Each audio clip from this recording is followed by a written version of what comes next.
What's up guys, today I wanted to talk about things I wish I knew when I was a beginner.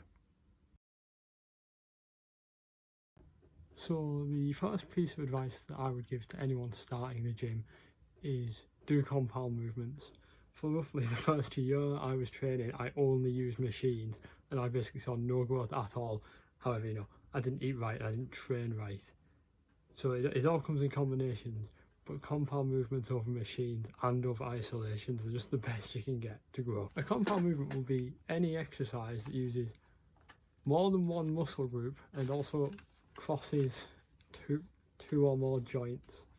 So this could include a squat, which uses muscles across your hip and your knee, and I'll put something up to show this. Or it could be a bench press, which uses your shoulders and your elbow. These are two great examples of compound movements that will cause you to grow muscle.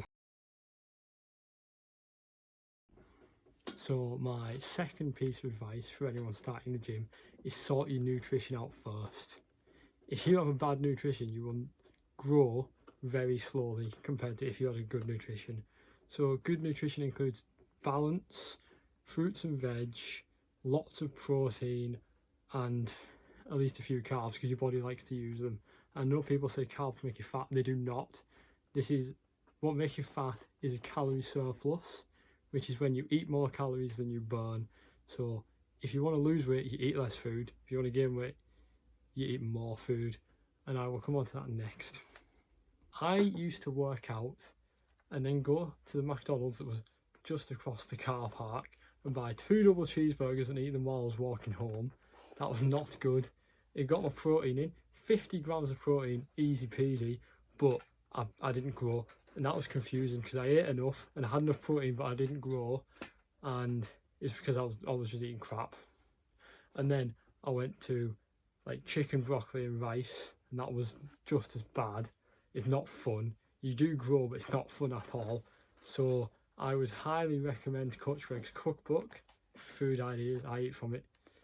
Not as much. I do my own recipes with my girlfriend, so we like to cook, and I'm going to put some videos of us cooking our own recipes and share them with you so you can just have some better ideas what you could eat than chicken, broccoli and rice. My number 3 tip for anyone who wants to gain weight and grow muscle is to eat more. Most people do not eat enough. I was one of them. I thought I was a hard gainer, but I was not. I just did not eat enough, and I know a few people who are just like this. So the best advice I can give is track your calories and weigh yourself. If you weigh yourself every day at the same time in the morning before you've eaten or drank anything, you can get a good idea of what your weight is. So say you track everything you eat but don't change anything and weigh yourself every day. If your weight stays the same, you need to eat more than you tracked for that week if you want to gain weight.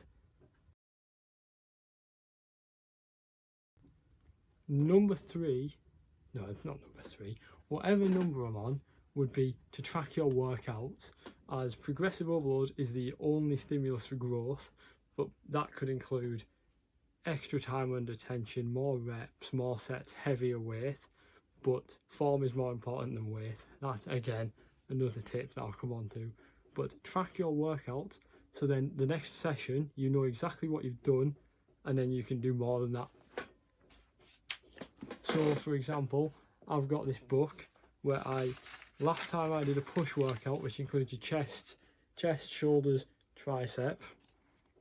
I did a bench press of 65 kilograms for 10 reps, and then the next set was 62.5 for 10 reps.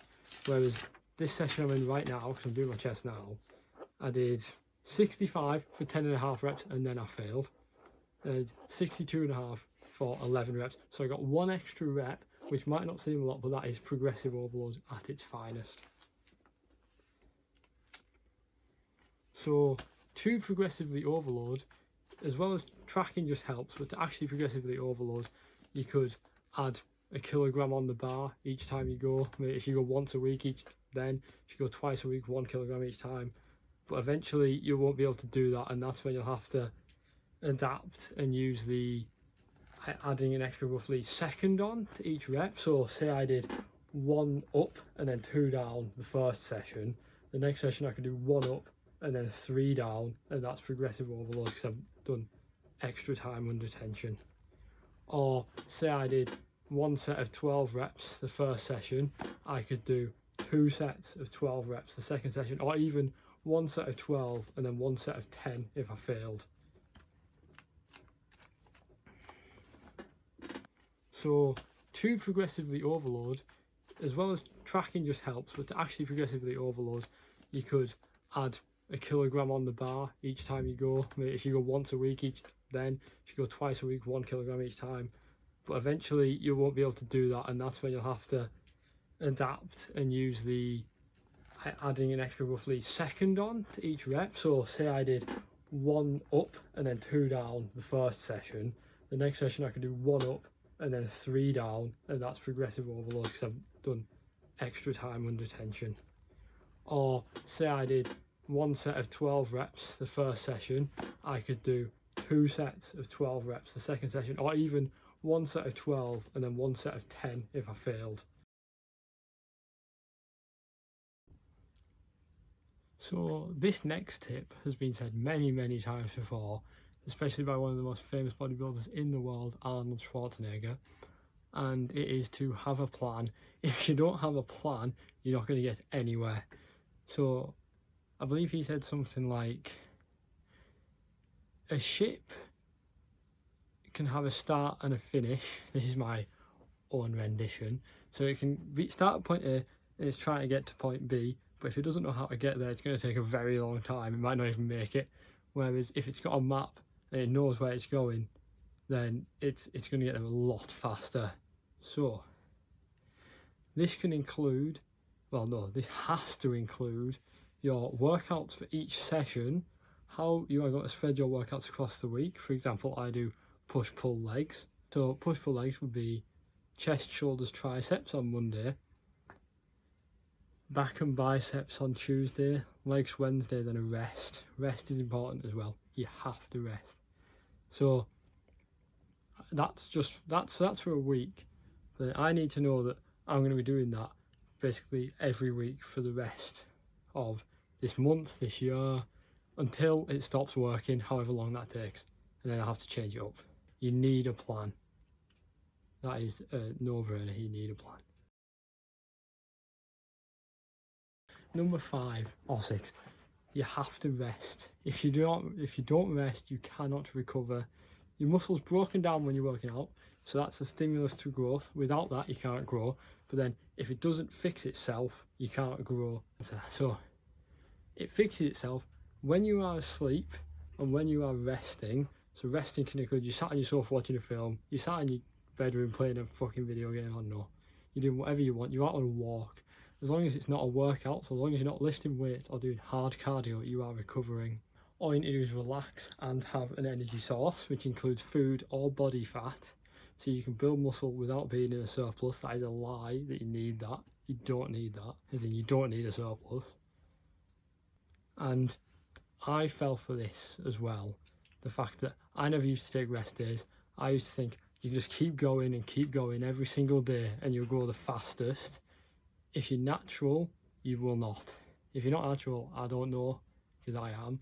But if you're natural, you can't do that. You have to rest. So I used to do push-pull legs, rest. So that's 6 workouts in a row, then 1 rest day. And when I switched to push-pull legs, rest, so 3 workouts, then 1 rest, then 3 workouts, then a rest, I noticed that my growth was ridiculously more. Like, it sped up a lot. Plus, I also fixed my nutrition. So with nutrition, you really need clean foods, because a calorie from McDonald's is not the same as a calorie from fruit and veg, turkey mince, whatever you want. Like, it's just full of crap. You don't want to eat that, and your body does not like it. There's no nutrients, and you need nutrients to grow. So this is why you need your fruit and veg. Yeah, if you don't rest, you can't grow. Simple to do it.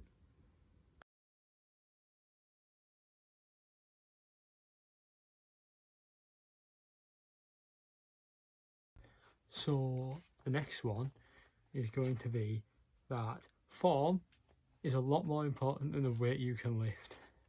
Nobody in the gym cares how much you can lift. No one cares if you're there and that's why you shouldn't be anxious about going, because nobody cares. And this it links with ego lifting. So you try to lift more than you physically can. You cannot lift it so your form goes out the window and you just look stupid. What you need to do is pick a weight that you could do for say 12 and then do it for 10, but so you pick a weight that you can do for 12, then do it for 10. Say it's a bench press, you want to explode up, maybe 1 second up, and then 2 all the way down. Stop here for a minute. No, that was an exaggeration. So 1 up, 2 down, pause for a second, and then up again. I'll put a clip of what I do, and this just means you can engage your chest more. You can get a better contraction and a better squeeze. So you're actually using the muscle that you want to grow when you're lifting the weight. And if you do this with every single lift that you do, I promise you will grow a lot more than you could with bad form. As well as getting better muscle growth from that, you'll also get stronger faster because your body does it right. And if it does it right, you don't need to worry about any compensations. Again, say you're bench pressing and your bench press is weak, your shoulders have come forward. I stole that one from Athlean X. Don't comment that, or do, I don't mind. So you bench press and your shoulders come forward, you can't handle it, and this just puts extra strain on your shoulder. You don't want that. You want to be working your chest. So good form means better growth. The next tip would be to drink water. So hydration is really important for lifting weights. It helps get your vitamins and minerals into your actual muscle so they can use it to repair, and it gets energy sources back into your muscle so that it can use it to lift the weight. And if you lift the weight, you can break the muscle so it can grow.